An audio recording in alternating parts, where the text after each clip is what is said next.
Welcome into K-State Online. Mason Both, Drew Galloway here on a Monday with a rarity. I don't know that we've ever done one of these. And if we have, it was a long, long time ago. We have a recruiting update for you. That is not the thing that is new. We do that all the time. That's nothing crazy. It's just generally revolving around football. That is not the case today. We have basketball recruiting news coming from all different angles, guys that we maybe mentioned not that long ago, just as kind of, hey, they're popping up on the radar. A couple of, new scenarios playing out here for everything, but there's enough going on that it's probably best to give everybody some insight into something that's actually happening, and that's K-State recruiting high school basketball under Casey Alexander. It's something that had disappeared under Jerome Tang and that staff for a while. And now it's back, and we certainly saw basically immediately K-State brought in a pair of guys that had signed with Belmont for their first official class for the new staff here. But now they're going to have an actual cycle, abbreviated albeit, to try and get some more stuff done on the recruiting side. So with everything going on, there's three specific names to take a look at here for K-State. Let's start with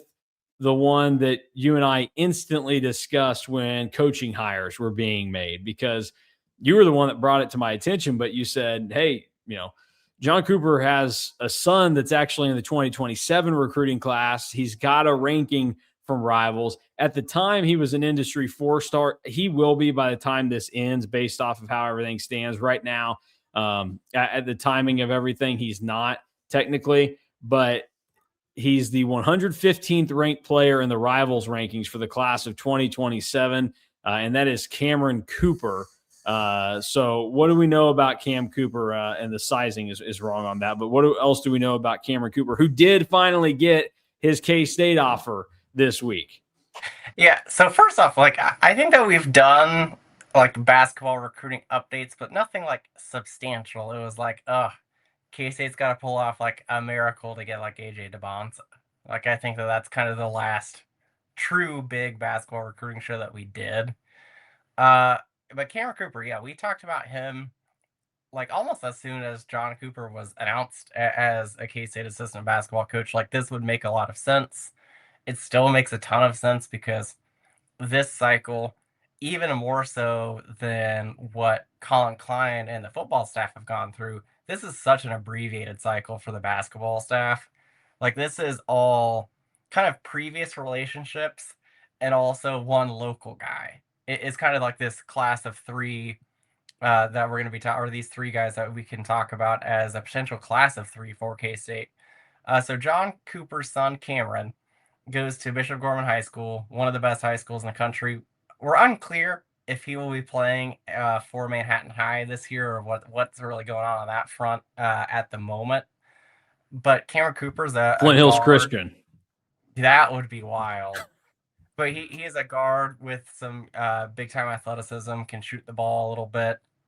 Having a really good summer on the AAU circuit, has gotten some offers, San Diego State, TCU, and a few others have really shown him some interest of late.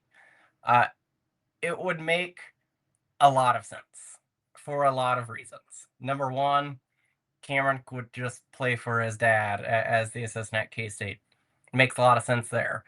Would also make sense on K-State's perspective, and kind of like Joshua Villamel, how we talked about the football staff really wanted him to earn it and not just kind of give it and kind of move on and accept that it's going to be easy or whatever. K-State kind of did a lot of homework here and really wanted to see Kameron play more and more and more before offering, because of his dad being on the basketball staff. So it would make a lot of sense. When does this kind of come together? I don't know, but it would make a lot of sense if he is not the first K-State basketball commit in the 2027 cycle. Would it not make a lot of sense if he is maybe second? This feels kind of I don't want to say too easy and too obvious, but it's kind of right there, isn't it?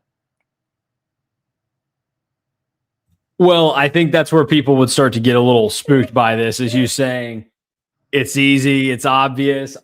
I think that there are two ways to look at it. That is one of them.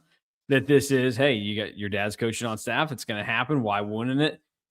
There's also the element to this that Cameron Cooper is a legitimate recruit, and you would think Yes. that the summer rages on, and then there will be some more time, going into basketball guys sign in the They, early part of November.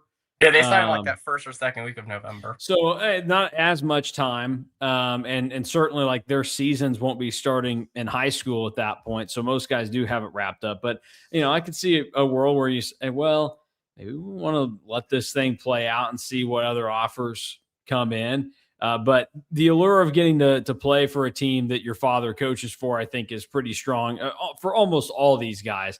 In basketball, in particular, we really rarely see it on the football side for guys to have kids that are actually good enough to play on the team. I mean, I can't think of too many situations where that's happened over the last however long. But in basketball, it always seems to kind of pop up. Or you think about if it's not, hey, my dad coaches here, it's hey, my dad went here, and how common the players following the footsteps there. Where again in football, you're talking to guys all the time, Drew, that their dad or their uncle played here and they don't care at all, or it's not going to be where they ultimately end up. So I think this is one that you would assume. It's one that we were fascinated by as soon as John Cooper was hired. And as it stands right now, K-State and TCU, the only two power conference offers. We'll see if any more start to roll in. But I like the disrespect for the American because his dad's alma mater has offered him. Yeah. Shockers. Well, I don't. Who wants to go there? Certainly not me. So like it just seems like in this class where it's going to be really previous relationship heavy, that Cameron Cooper would make a lot of sense to be kind of like the prized recruit of this class, because we've already talked about the disadvantage that K-State is at right now in the NIL space for basketball. Now you're also kind of at the disadvantage of, well, you had some relationships at Belmont, but maybe those guys have kind of taken off and gotten a little bit ahead of where they were a year ago. One of those has already committed to Texas Tech, or to Creighton, actually. So like you're kind of seeing that kind of fall here of like Cameron Cooper is probably going to be the highest ranked commit of the class if this were to follow through. I thought you were gonna make some other recruiting comments there about guys going elsewhere or whatever else. But hey, we have other guys that are involved in this class now for K-State, or at least interests of this class. And one of them is local out of Olathe. Teke Deng, a really big player out of Olathe, 7 foot 195, and he just completed an unofficial visit to K-State recently. And look, he only has his 24/7 rating right now. They've got him as a 3-star. Certainly the size helps, and K-State identifies local guy, big size, legitimate recruit.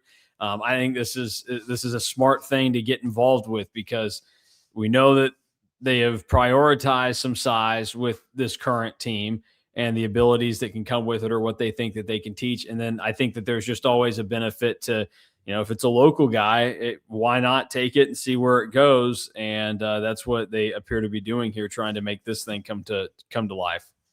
Yeah, Teke Deng was offered, I think, 2.5 weeks ago by K-State, and again, kind of like Cameron Cooper, just makes a lot of sense. He goes to Olathe North.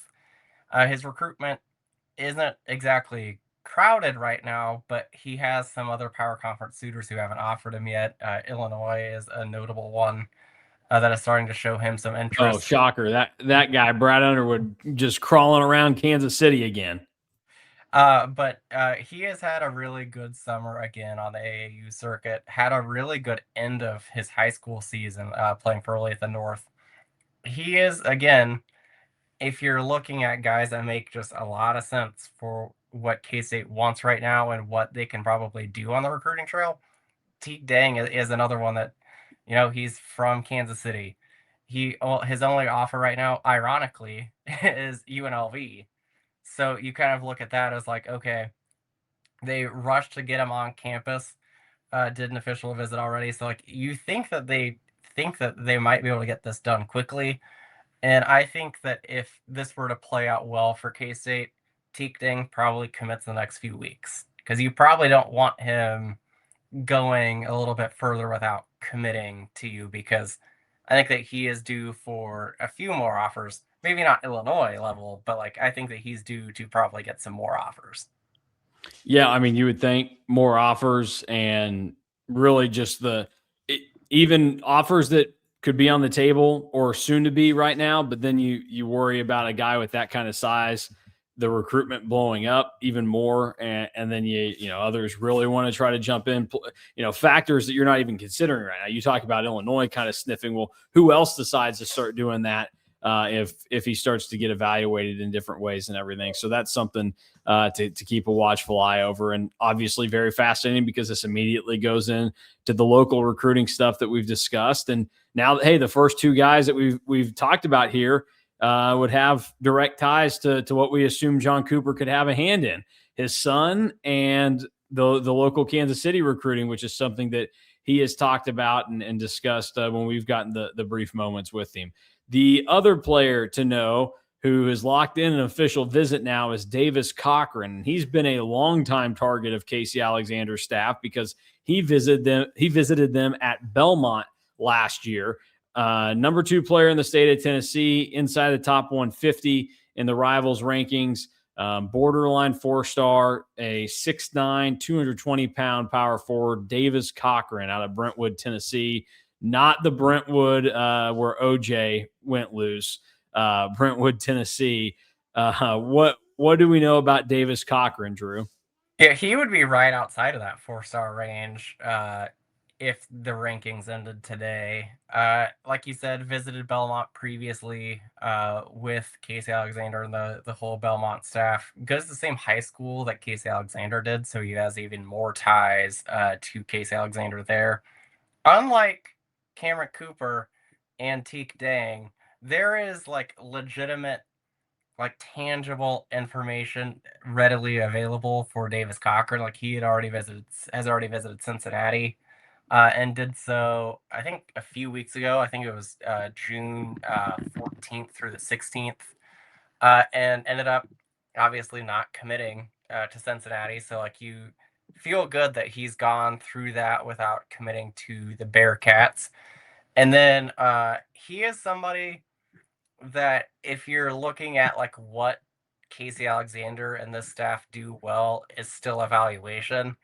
K-State was his second high major offer, and they did so back in May, and they were the second power conference offer. And since then, he's been offered by Butler, Boston College, Notre Dame, Cincinnati, Oklahoma, Virginia Tech, Vanderbilt, Tennessee, Virginia, Clemson, and has some interest from other schools, including Iowa State. So, like, this is a big time evaluation win if they can make it work, because they were in on him really early at Belmont.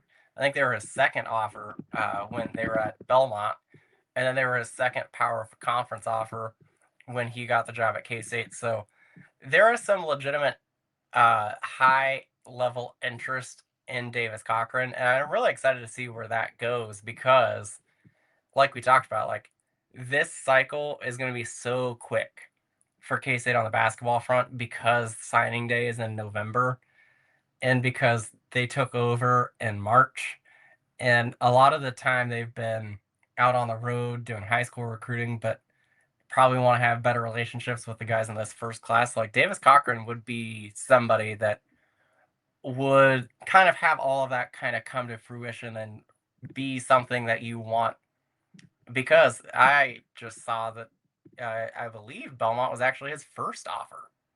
So that would be something to really note, and would be a reason why K-State would get the job done. Kind of similar to what Casey Alexander talked about with Jalen Alexander, of like, oh yeah, if we didn't recruit him and sign him at Belmont, I don't think that we would have gotten him at K-State. Well, and even different than the Jalen Alexander front of this is that Yeah, I think if they don't get him at K-State because maybe it comes together, faster or however the recruitment ends up playing out. But it's not like at the end of the day, like Jalen Alexander had a ton of other power conference offers at the time. So I think even that's a little different situation now. If you think about Davis Cochran, he's picking up power conference offers. This is kind of exactly what Casey Alexander and his staff are likely going to benefit from by coming to K-State now, is that they probably weren't getting Davis Cochran at Belmont, but because of that relationship already being there and the stature of the fact that K-State is a Big 12 program, now they probably legitimately can land Davis Cochran. And again, we don't know everything else that's going on inside the recruitment, but you would certainly feel pretty good about K-State's chances with the prior relationship and the fact that you've been able to now, get him to officially visit your program once last year and now this year, just in two different spots. So I think that kind of highlights the benefit that you have being at K-State if you're Casey Alexander. And that's one of the things that I was most excited about with the possibility that will be there is he obviously puts in a lot of time and effort to high school recruiting. Their evaluating of these recruits has been really good. And now you're going to not only be able to keep getting guys like that, and really it's going to make it a lot easier, but you're going to be able to go out and get guys that they were probably in on and thought for the first 3/4 of a recruiting cycle that they had a chance. And then it gets down to it and you go, we're not going to be able to compete with those offers like that. That's tough. Because to me, he talked a little bit, Casey Alexander did when he first got hired, and some other things about like the portal and losing guys to programs like K-State. And while that's true, like I think those coaches are maybe more equipped for that to happen at this point now and understand that that's coming and that a lot of these players are coming to their programs and looking at them as developmental and essentially like, I want to go there, ball out and be able to move back up or move up for the first time in my career. Whereas I think it would really stink if you felt like, oh man, we're killing it. We got this recruit in the fold that's looking good. And then boom, power conference offers drop in the last, 3-4 months of a recruiting cycle and you lose them.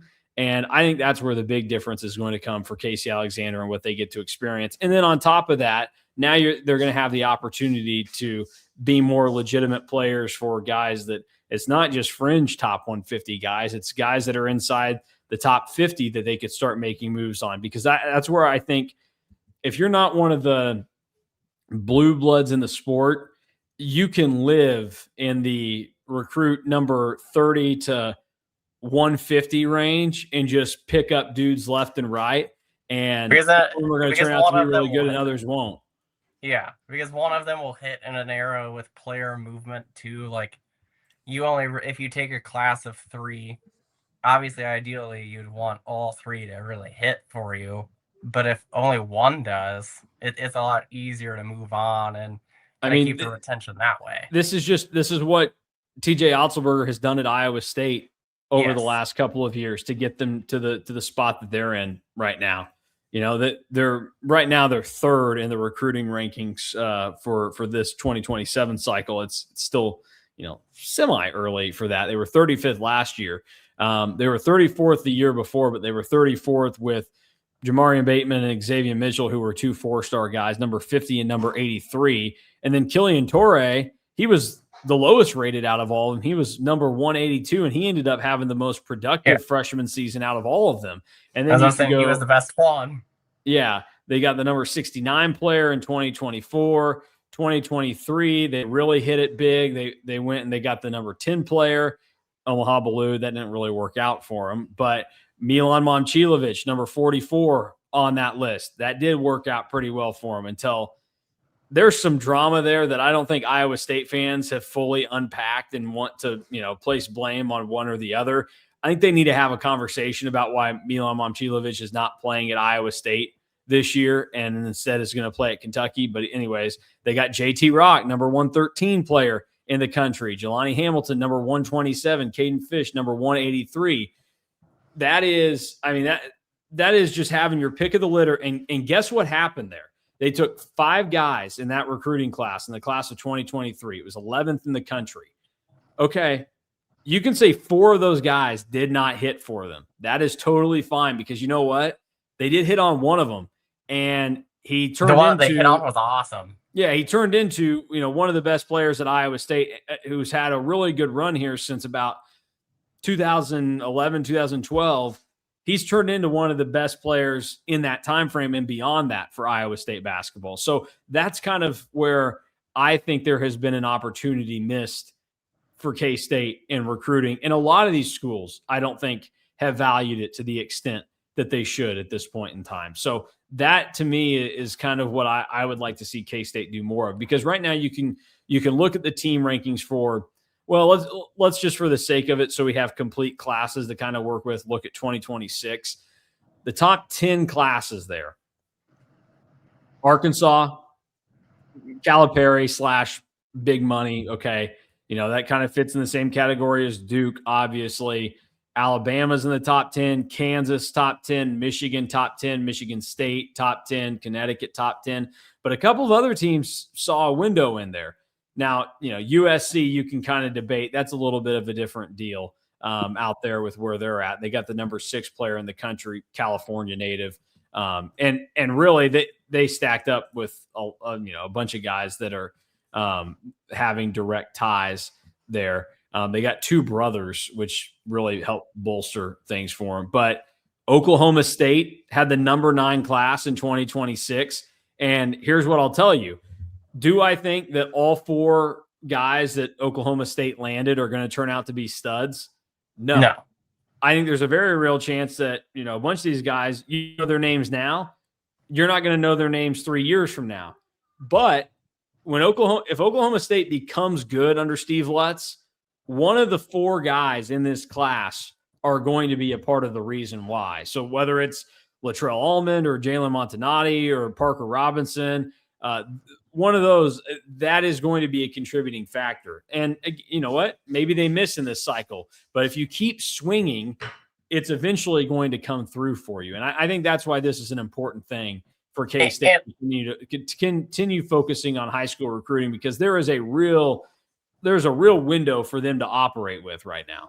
And it's also a lot easier, I think, to get guys in basketball to come in as high schoolers and get them and keep them if you want them. Because even though there is some big time programs that will go in and try and spend a lot of money in the portal, like K-State has proven that if things are going well, or sometimes they're not, that they will be more than willing to spend and keep a player there.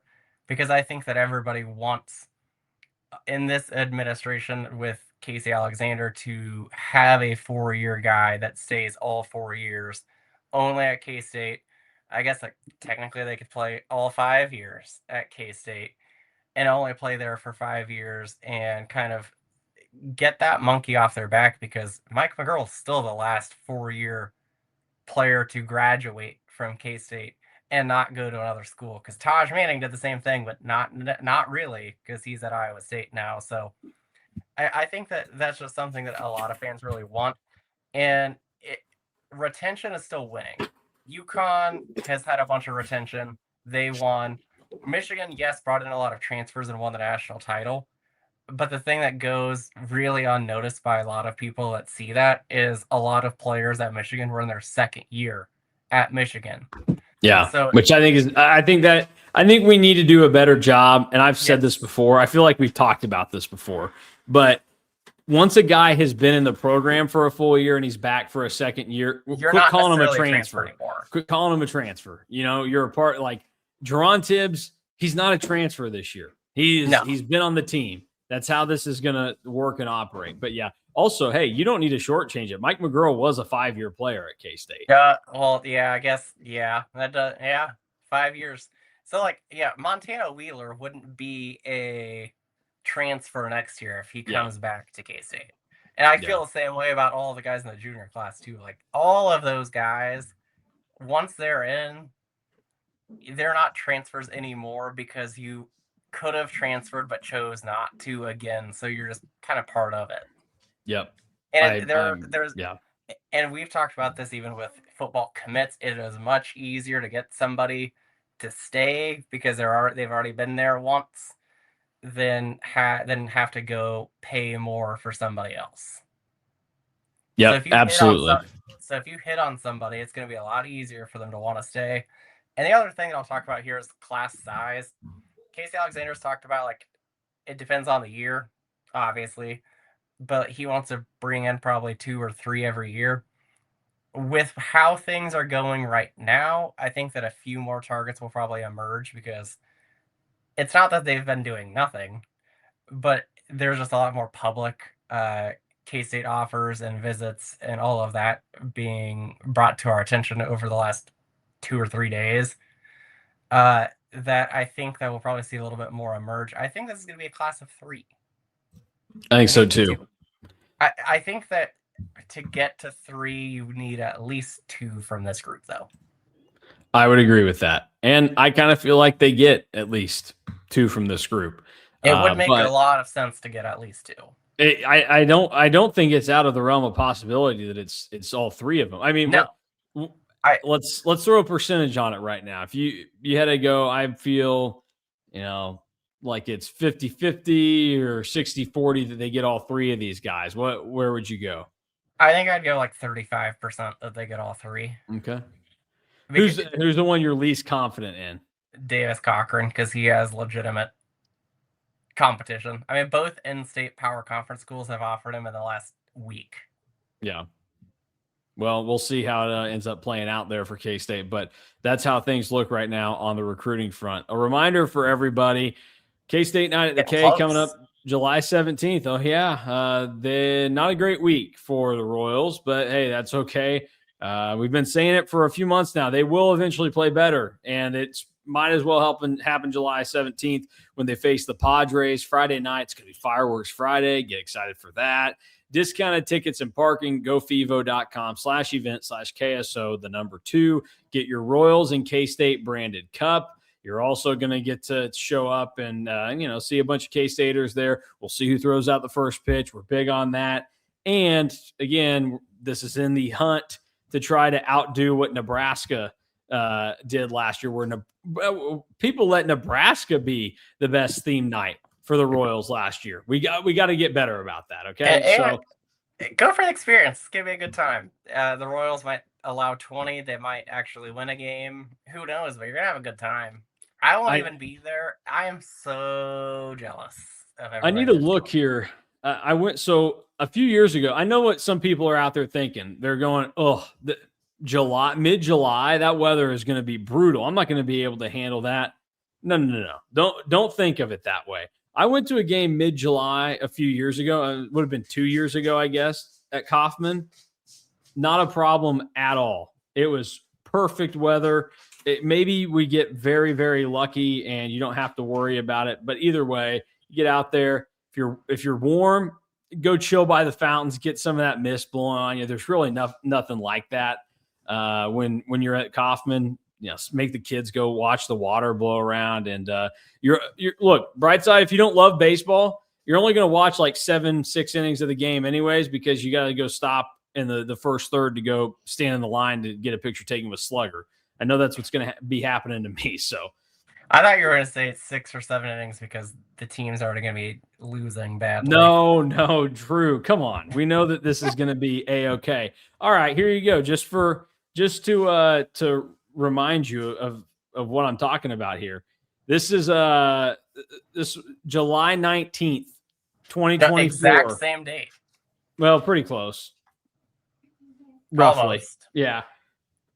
Perfect weather. I don't think it got above 83 degrees that night. Little breeze coming in, you get a good seat, maybe a little shade under the deck. You're golden. So you could get some good weather there. But K-State Night at the K, everybody go check it out, and you can get your discounted parking and tickets through KSO and the Royals at the link shown below if you're watching on the YouTube. And if you're just listening, it's gofevo.com/event/KSO2. So you can still jump in on that and get excited to go watch the Royals and the Padres. One final thing to note for everybody here. We have to remind you that Big 12 Media Days is next week.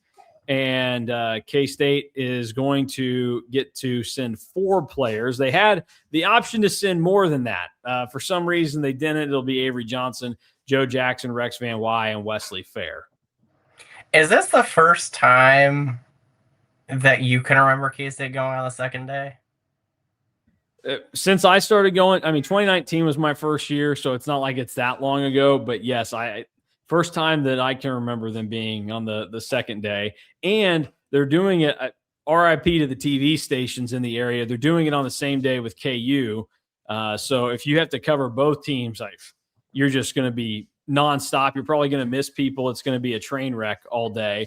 But yeah, unfortunate for them. So a lot of first occurrences in my time covering K-State.